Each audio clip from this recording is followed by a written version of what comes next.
Hi, you are listening to the Conflict and Development in Africa podcast.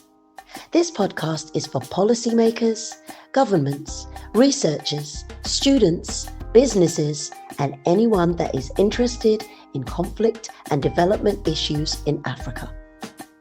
On this podcast, we hear from experts from across Africa and the world. Your host, Dr. Michael Nwankpa, will ask the questions you would want answers to. Michael Nwankpa has an extensive experience spanning over a decade studying, researching, writing, and consulting on conflict and development issues in Africa.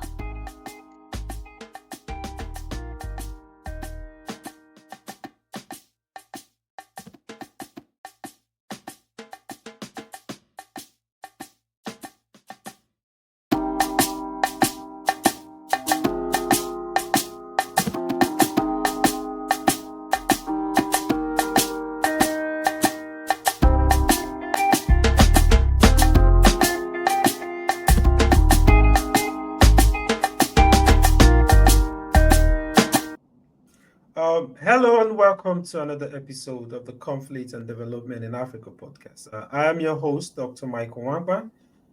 Today we're going to be discussing the migration crisis that has engulfed Africa. I'm joined by a very special guest, Ms. Ugochi Daniels. Ms. Ugochi Daniels is the Deputy Director General for Operations at the International Organization for Migration. Ms. Daniels has been recognized by the UN for her role in championing women's health needs in humanitarian emergencies. She has also proven herself as a tireless advocate for justice, equality, and equity. Ugochi, I'm very delighted to have you join me today, and I look forward to our conversation.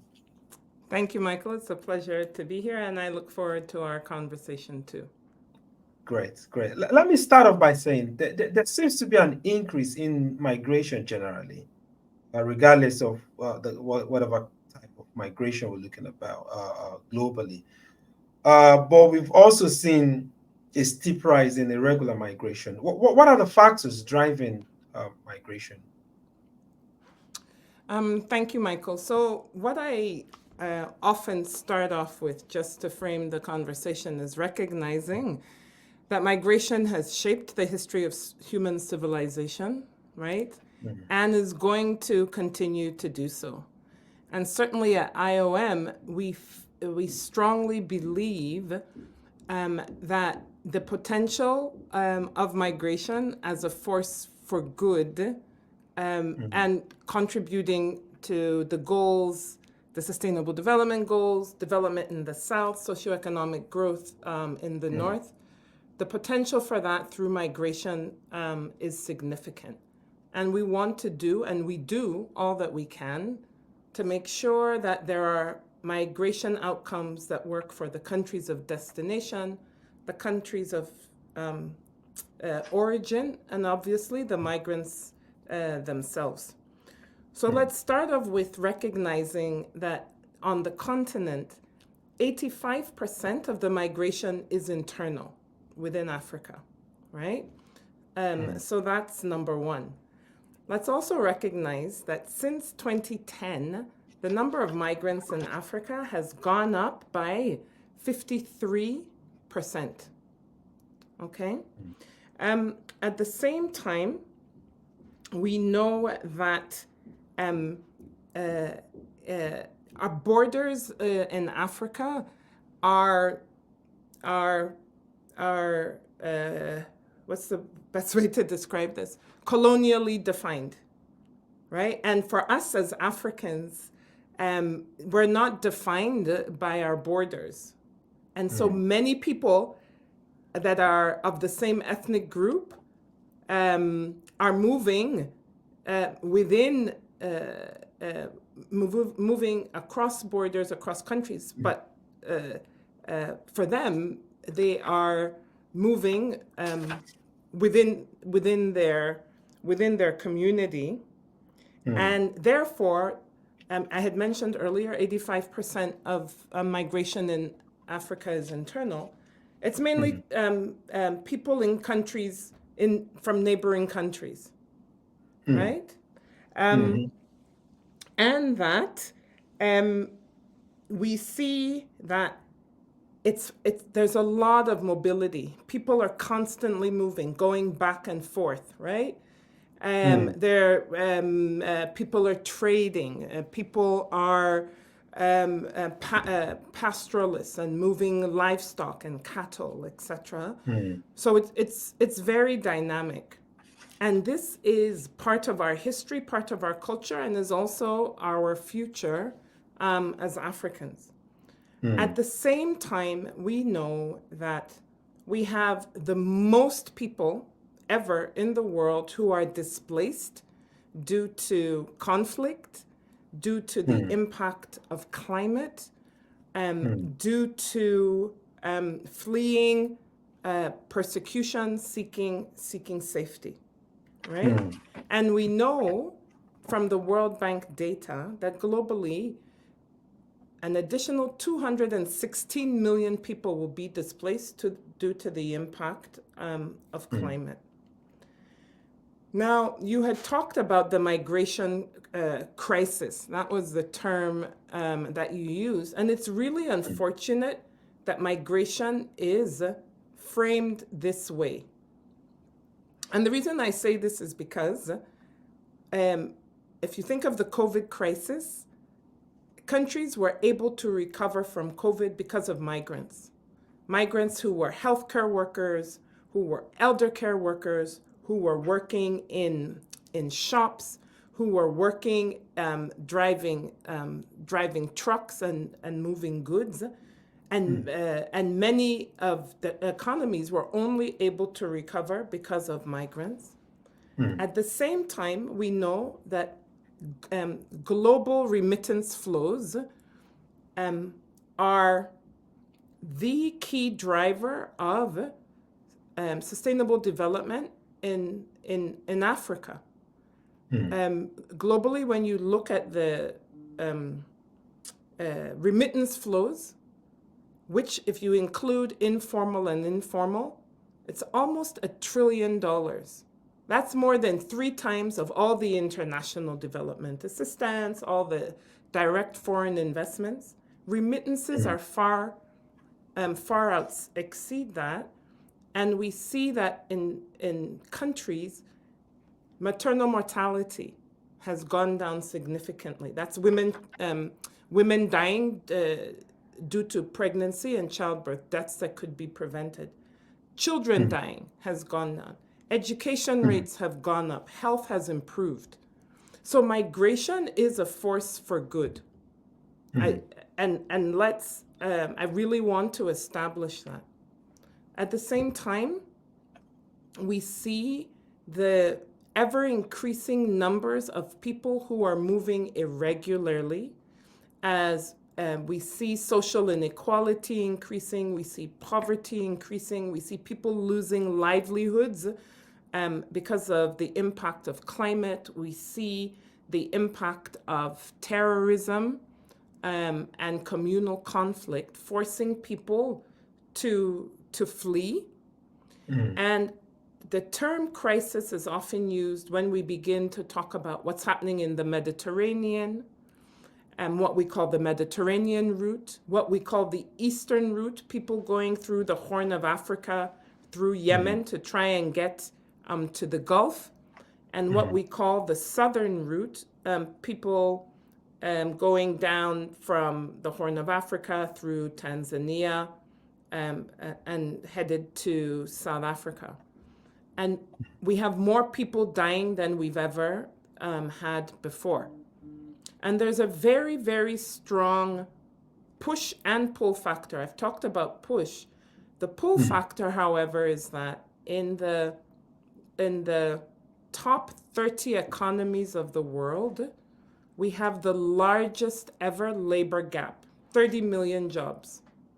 Largest ever. And when you have such a large labor gap, obviously it attracts people to seek opportunities for labor that will give them access to resources that are obviously more than they're earning in their countries of origin, where they come from, right? And so they go, they put their lives in the hands of smugglers and traffickers, many of whom tell them, pay $2,000, $3,000, $4,000.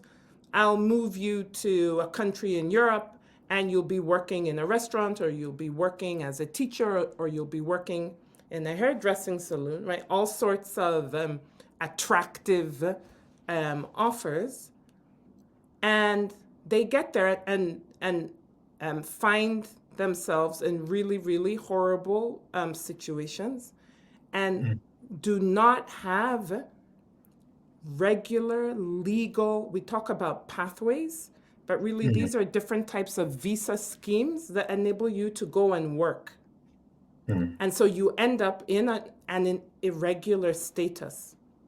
But because the labor gap is so huge, it continues to attract more people, because the jobs are there, and give them the chance, give migrants the chance to earn more resources than they're able to earn at home. And so you see every day, and as a Deputy Director General for Operations, within the team here in Geneva, I share a media overview of the headlines for the day before, every single day. People dying, shipwrecks, ships going missing, ships capsizing, people being rescued, people being trapped at borders, people being pushed back from borders. And then this fuels a very toxic political narrative that there is a migration crisis, that migrants are storming their borders, and the country will be out of control, and it'll be swarmed by migrants. And yet, at the same time, we see brain drain happening, right? We see many people who are moving regularly. So it's important to put it in balance, number one. It's important to recognize that we can make migration work for all. We can address the labor gaps in the OECD countries, the global north. We can take advantage of the youthful population in the global south. 90% of the world's youth are in the global south, seeking opportunity. And we should work together, because it requires cooperation between countries, to put in place what we call mobility schemes, so that people can move regularly and not put their hands in the lives of traffickers or smugglers, and then end up in the worst case scenario paying the ultimate price. And then just a point on brain drain, because as you can imagine, in my role, I meet with many ministers of interior, ministers of foreign affairs, ministers of labor. And it's not that they don't want people from their country to have the opportunity to work in other countries and send back remittances, which help their economies in the countries where they come from. But they want it done in a way that they can support labor market needs in the countries of destination, but also they can take care of their own local market, and that their investments to make sure that locally the labor that is required and the skills that are required are there. So let's not feed the political narrative in talking about an overall migration crisis. Let's really qualify that what's happening with trafficking, what's happening with smuggling, what's happening with people moving irregularly deserves our attention and deserves a solution, and not further instrumentalizing it or using it for like scapegoating. Political, yeah. Oh, well, listen. This is a very a comprehensive answer that has kind of like captured captured the wider scope of the migration. But you've rightly pointed out this is not a crisis. And in my own research, and I've got one postgraduate student that looking at a topic called the myth of migration, where on the one hand we're looking at talking about crisis, and like as you rightly pointed out, that is a wrong term to look. We have to look at the nuance demonstration of that, and then looking at how in countries of destination there's the need for labor. There's a gap that they seek to. But what I wanted to say, there's something you mentioned about the African border and how it's arbitrary creation of the colonial masters, and it creates all those borders that creates all these bottlenecks. But we've also seen some efforts that have been made within the continent, maybe at the AU level. I wanted you to comment on those kind of like policy or approaches that have been done in this to facilitate smooth migration within Africa. And thank you for pointing out that inter-regional migration in Africa far outpaces outbound migration outside of the continent. But I wanted to do what are the continental regional efforts that have been to address this issue within Africa? And it's a great question, and it's really important to recognize what has been done at the AU level, what has been done at the regional level, and what has been done at the country level. And going back to the point about the extent of migration that happens within Africa, and then the governments recognizing that this is an accelerator of development that needs to be capitalized on and supported with a policy framework to what's the word to use, to take full advantage, so that Africa can take full advantage of its human capital. So first of all, we have the Africa Free Trade Continental Area, an initiative obviously of the AU, and that what underlies that is free trade and free movement of people in Africa, recognizing that this is at the heart of Africa's growth and Africa's development. Okay, and the African Union and the regional economic commissions, we call them REC. So we have ECOWAS, we have SADC, we have COMESA, we have IGAD, have adopted various legal instruments, policies, systems, frameworks to reducing what the barriers are to free movement and to trade. So I'm Nigerian. Obviously, Nigeria is a member of ECOWAS. We know, for instance, we don't need visas to travel within ECOWAS countries. We know certain countries in Africa, Rwanda, Kenya, are moving towards implementing a visa-free programs. Nobody would need a visa to visit these countries. And we know that the Global Compact on Migration, so this is obviously outside of the Africa region, it's a global commitment to cooperation that countries have made to fully harness the benefits of migration, to make sure that migration is managed so that it's regular, it is orderly, and it is safe. And countries, it's not legally binding, which is important for regional cooperation. But countries have not only endorsed and signed up to this, but then have translated it at the national level. Nigeria, for example, is a GCM champion. Morocco is another GCM champion. In in really advancing and demonstrating in action how Africa is going to use human mobility to advance the growth in the region.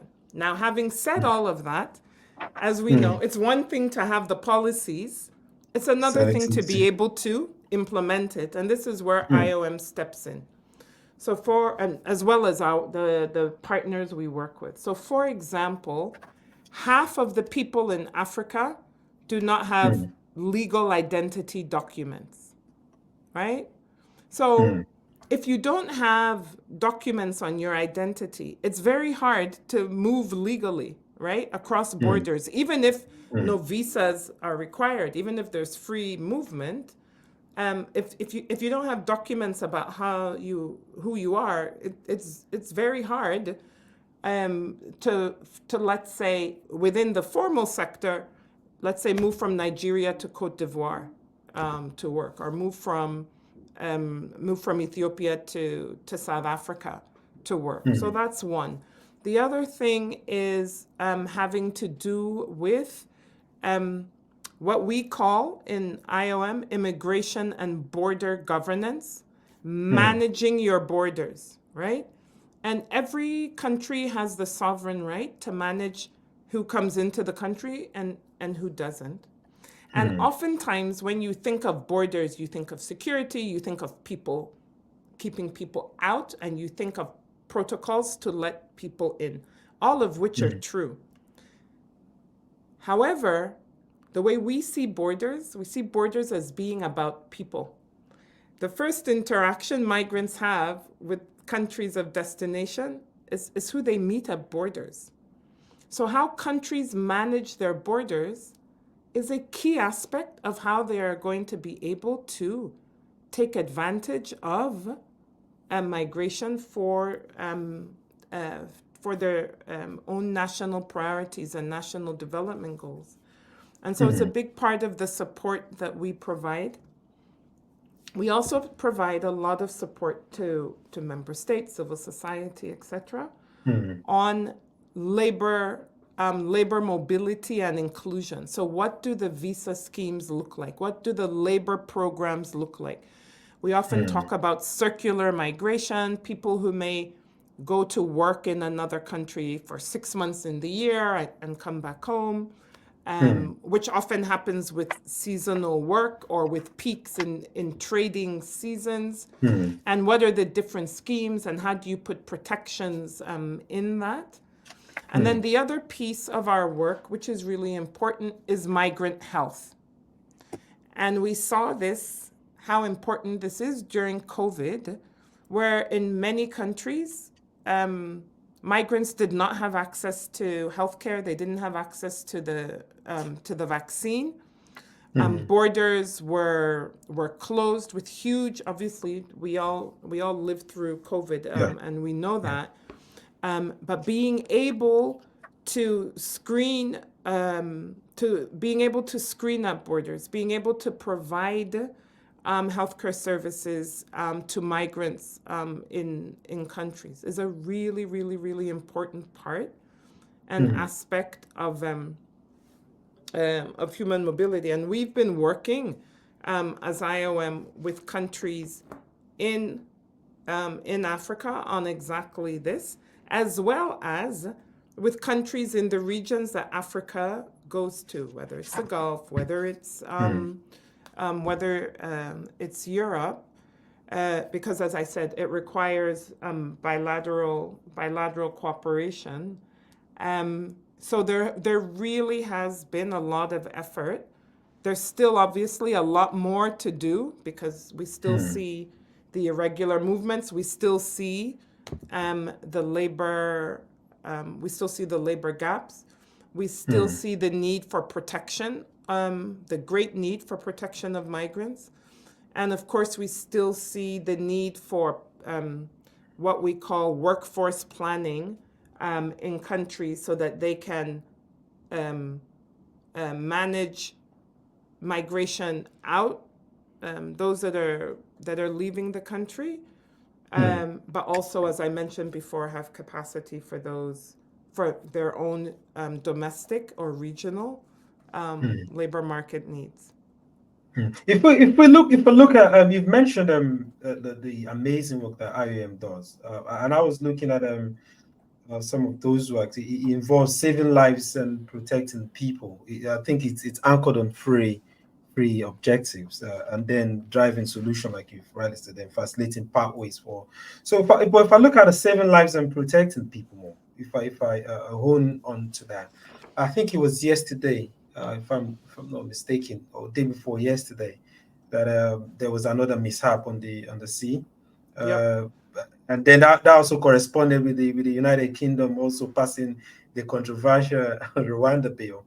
So I wanted to see how, one, it looks like the migrants that are obviously, for someone to take such desperate attempt, and in that dangerous way, that person must be running from some of the things you've mentioned, conflicts, poverty, and all of that.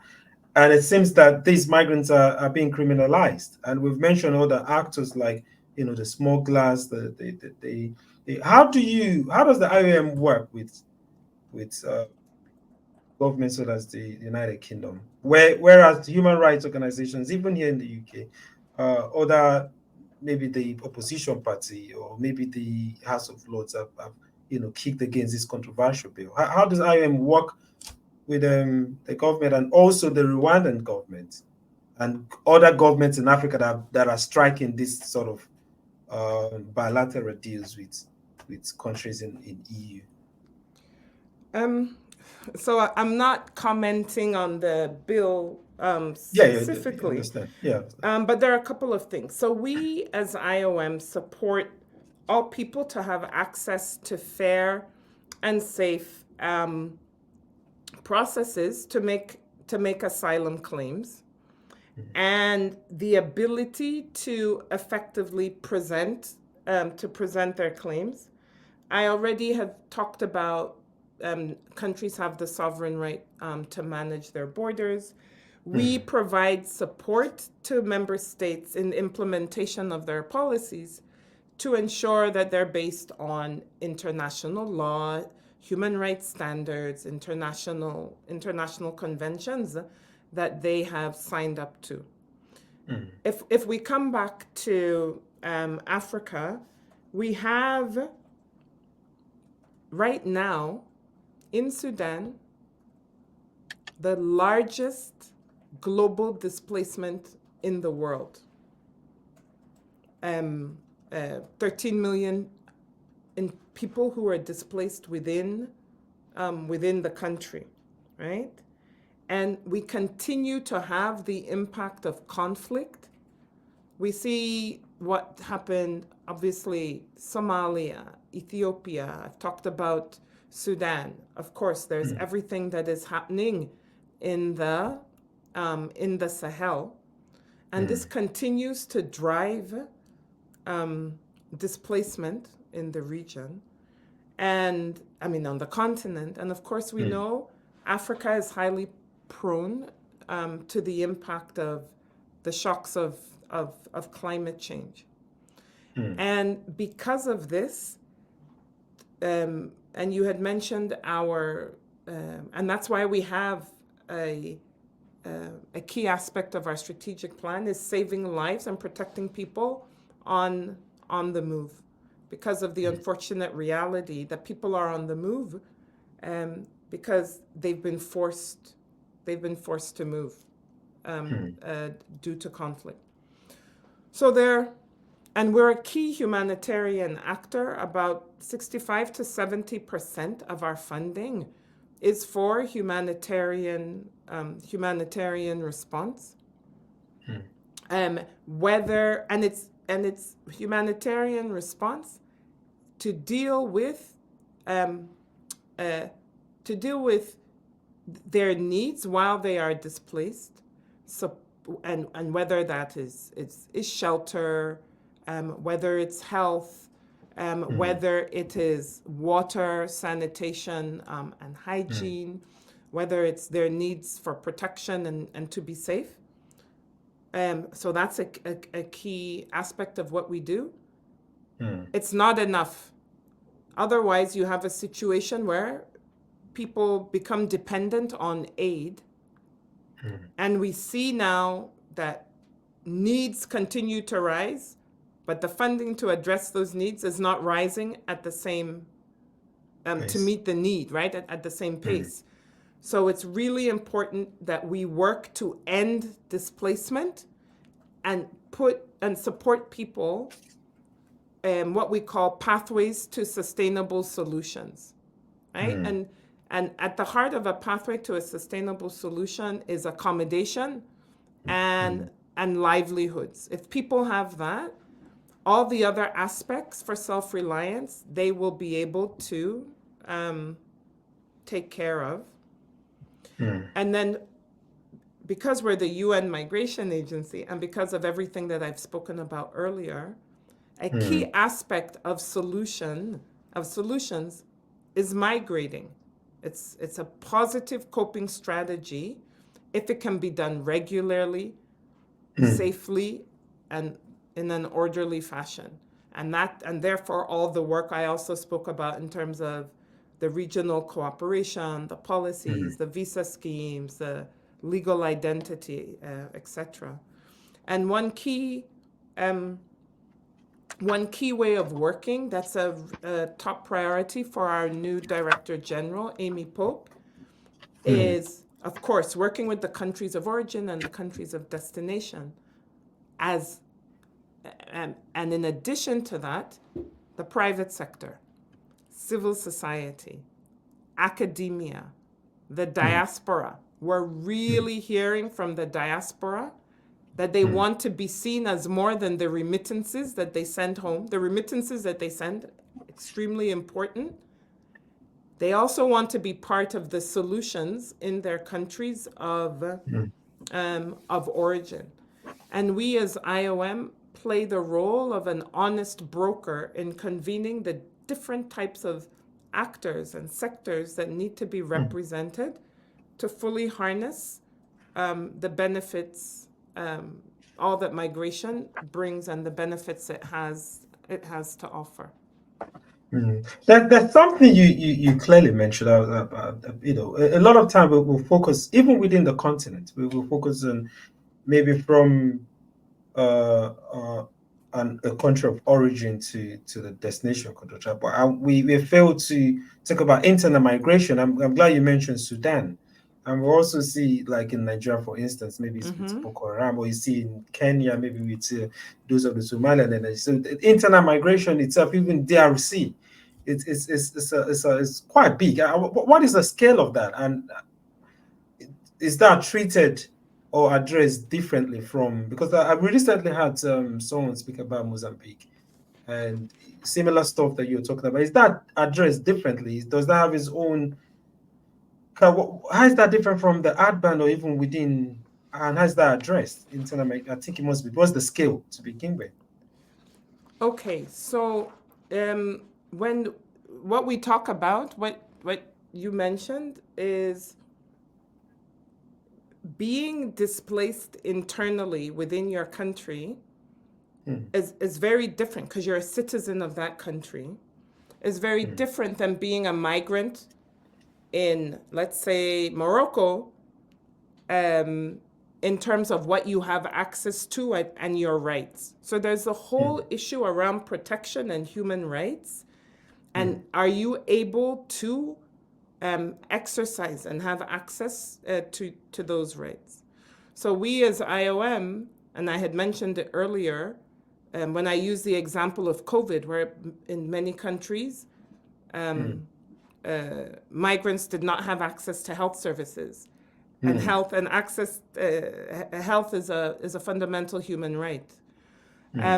So it's the response depends on where you are in your journey, whether you're in your country, and where, in any case, wherever you are, international human rights law still holds, international humanitarian law applies. It's just that typically when you're in your own country, you have greater ability in being able to access those rights. But now, I mean, if we look at in terms of scale, so I'm just looking at some of the data points here. So we see an additional 9 million people were displaced in Africa since in the past 2 years. We see 7, and of those 9 million, about 7.5 million were displaced due to climate shocks, right? We see that at the same time, we have the fastest youth population in the world, with over fastest growing youth population with over 400 million people, right? Because we have people on the move due to the impact of climate and conflict. We also have people on the move because we have a large youthful population that is seeking economic opportunity that they may not have at home. So it's significant on the continent, and we see that people are also, so it's like a cause and effect. We see people moving due to the impact of conflict. We see the link with the impact of climate reducing resources, and then conflict arising from competition for those scarce resources, whether it's water, whether it's land, for example. And then, so we do a lot of work in trying to anticipate where there will be the outbreak of conflict at a community level, and investing in social cohesion so that we don't have that communal conflict. So if we know that a drought is that there's going to be a dry season, an extended dry season, or where we see that pastoralists are moving with their livestock and they get stuck, or they stay for very much longer periods in certain areas because the rains haven't come, and that may trigger conflict. So we will we will support governments, ministries of agriculture, local level actors to try and address this and prevent and mitigate the impact of the conflict. And of course, you mentioned it. I mean, right now, in DRC, in Mozambique, in Somalia, in Ethiopia, obviously in Sudan, we're providing humanitarian assistance. And of course, Nigeria has about 2 million people internally displaced. In Cameroon, in the Lake Chad Basin, in Chad, you mentioned Boko Haram. We're providing humanitarian assistance to people who are internally displaced. But then in countries like Algeria, Tunisia, we're providing humanitarian assistance to migrants who are stranded, who have significant humanitarian needs. A key aspect of what we do is support them if they want to return home, safely and be reintegrated when they get home, which really means being given the skills and the opportunity for livelihoods. So that's, in a way, how it's different, how we work in addressing humanitarian needs and trying to end displacement. But ultimately, if we're talking about long-term solutions, then it's really in looking at how can we prevent migration being seen as the only option, You have no other option but to move and to move irregularly. And these mean your core investments in development, while at the same time recognizing that remittances is how many African countries right now are developing. And therefore, how do we make migration regular? You preempted. I think you preempted what was going to be my final question. But let me make this the final question since you already presented. So I would want you to integrate that into, maybe you want to expand on what the possible solutions are. But you've already touched upon it. Maybe we could expand on it. But again, I wanted to talk about the urban policies of African government. So we've seen with America, the main concern have always been maybe terrorism and all of that. With the EU, it's always been migration has always been at the core of that intervention. It's why we've seen with Niger, where Niger had recently terminated its agreements with the EU, and then not getting the fund that normally we get from there. So I wanted you to talk about those kind of agreements, and then in the light of where, as we rightly mentioned, 85% of the migration is actually within Africa. And what implication does that have? How do we need to redirect and repurpose such? Is this overly sensationalized? How do we address such and place attention where attention really is deserving? And also look at South Africa as well. And look, how do we improve? Because we recently had another guest come talk about xenophobia in Africa and how Nigerians and other, maybe how do we address all of these issues? If you want to just take a broad outlook to conclude the, but you really touch upon these things, but let's just look at it in a broad way. So, from the perspective of IOM, we always start with the data. So we set aside the sensationalism, we set aside the headlines, and we start with what is the data telling us, right? And I had already mentioned that in the case of Africa, remittances are driving development on the continent, right? And therefore, how can governments take advantage of this so that migrants from their countries are going as highly skilled as possible, under the best conditions as possible? And what we see, what the data says, is that countries that have a diaspora engagement framework, actually remittances are double as a proportion of the economy. So how can governments get the full, what are the policies that they need to put in place to get the full benefits of regular migration, right? Because the data is showing us how regular migration is beneficial in origin, destination, and for the migrants. Data is also telling us more people are moving irregularly.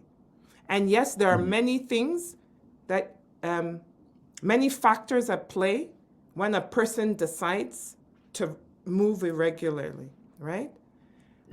What are those factors? And how can governments, and it's not just governments, communities, civil society, all the actors I mentioned before, what can they do, or what needs to be done to prevent people getting into the situation where they have to move? If people have already moved and are displaced and you're providing humanitarian assistance, in a way you're already too late. You could have prevented it, right? And then migration is also about cooperation between communities, cooperation between migrants and the host communities, cooperation between governments, cooperation between industry and private sector with governments and employers. So it's having the discussions with all the actors that need to be around the table if we are really committed to solutions. So my final point is, we know from history and we know from what we see about the future that human mobility, people on the move, migration is going to be key. And that migration can contribute to the solutions we are looking for in our communities and countries, in the region, on the continent, and the world. And we know how to do this. So we have the opportunity, with the support of IOM, to deliver those solutions for impact. So that is if we set everything else aside, that is at the real core. The solutions are there, the solutions are known, the tools are in our hands. We need the commitment. We need to come together and have the commitment to deliver on those solutions in our countries and for the continent. I agree with you 100%. I think it starts from attitude towards migration, and then how we view migration. Like Riley said, migration can and should be a force for positive force for growth. I'm indeed very, very grateful to have you join me today. Thank you for such deep and insightful insight into, and I'm glad how you debunked that myth of migration crisis.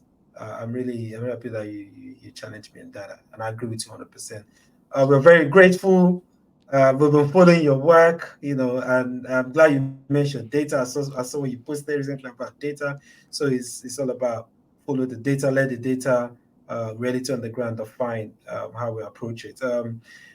Thank you once again, and we will keep you posted once the episode is about to air, and would appreciate if you had share among your network. And we would. So thank you very much, Michael. It's been my honor. And on behalf of the almost 20 million migrants that we have on the continent, we also thank you and look forward to also you being part of the solution, and keeping the conversation and keeping the conversation going, holding people accountable. What role are they playing in solutions and how they're using migration for solutions and not as a tool to divide us. Brilliant. Thank you very much. Have a great evening for now. And you too. Bye-bye. Bye.